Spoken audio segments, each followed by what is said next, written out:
Hey friends, Mark Holmes here, my buddy Cowboy Joe Boo, and as always, Joe Boo definitely needs a refill.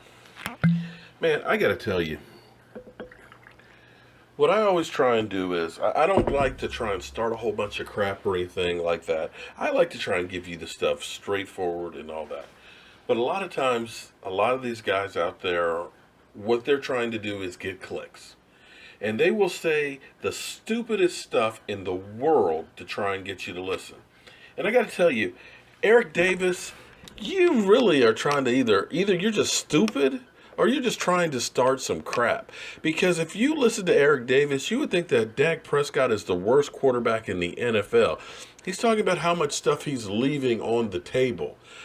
Really? I mean, granted, you could probably say that about any play that there might be somebody else is open. But I was one play in particular that he was talking about. If you guys remember in the first half where the Cowboys got the ball with 53 seconds left on the clock, they ran the ball three times, got to the 40-yard line, and the next play, Dak completed, I guess, about a 35, 40-yard pass play to Williams. According to Eric Davis, he messed up on that play because he could have gotten the guy on the other side of the field for the touchdown. I mean, didn't we get 35 yards in that play? Didn't we score in that 53 seconds, actually leaving 16 seconds on the clock? What more do you want? Now, oh, hold on. I've got to go do something real quick. Be right back because it's Friday night. We got the game Sunday, and I got to start getting stuff together. So I'll be right back. At my house, game day starts early, like Friday night. We're doing pulled pork sliders. So we're going to be smoking for about 15 hours starting tomorrow. Tonight, it's time to put on that robe.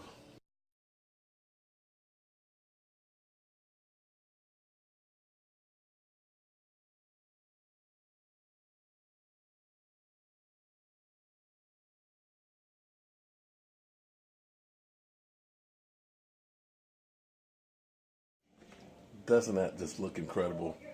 Wait till it cooks for about 15 hours starting tomorrow afternoon. Okay, so I'm back. Oh man, so much to talk about. Okay, I'm done with Eric Davis. He's not worth talking about. But I got a question for all of you guys who believe that Tony Romo can lead us to the Super Bowl and that Tony Romo could do better. Because I want you guys to explain to me how, with the playoff history that we've had with him, 13-3, bye week, at home, we take on the wild card Giants and we lose 21-17.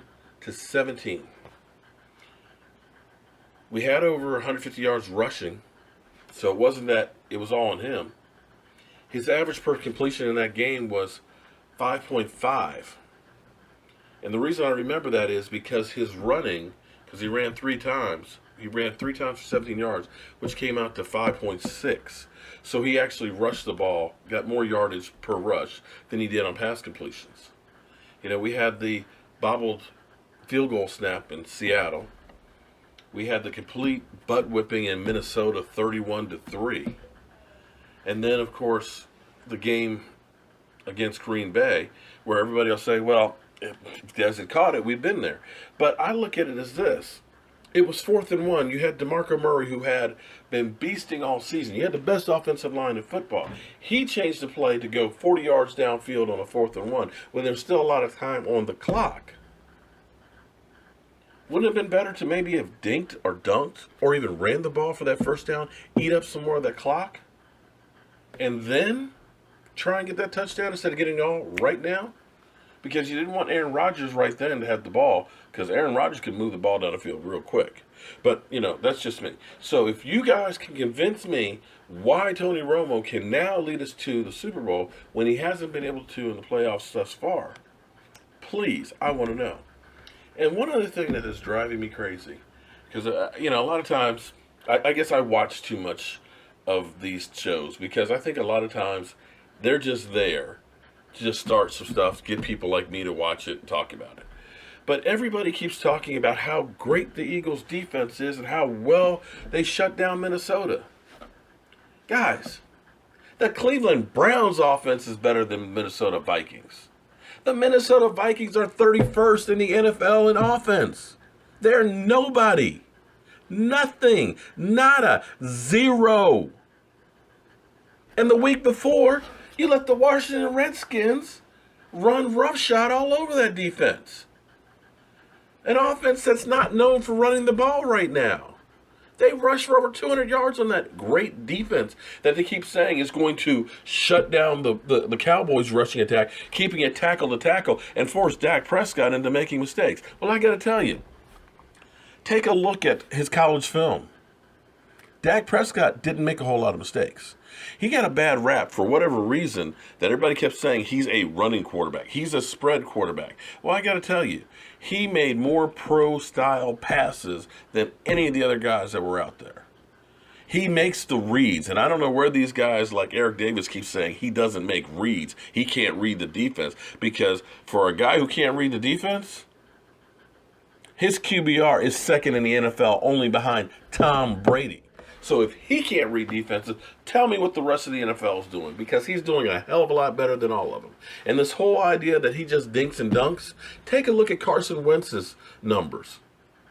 His average per completion is a yard less, and he leads the NFL in screen passes. 16% of his passes are screens. So how these narratives get together that Dak Prescott is a dinking and dunking quarterback who can't read, who can't go downfield, this is all a bunch of hockey bullshit. But anyway, I'm not going to get upset, because it's the weekend, and I'm getting ready for a game day party. And Jobu has some of this delicious rum right here. And Jobu, you know what, buddy? You're going to need a refill. I'm Mark Holmes. It's Cowboy Jobu. Thank you for subscribing and being part of the Jobu Report. And if you haven't subscribed so far, go ahead, be sure to click over here, a picture of Jobu and Sean Lee, so that way you can be part of it. Have a great night, and I know I'll see you here again soon. Up your butt, Jobu.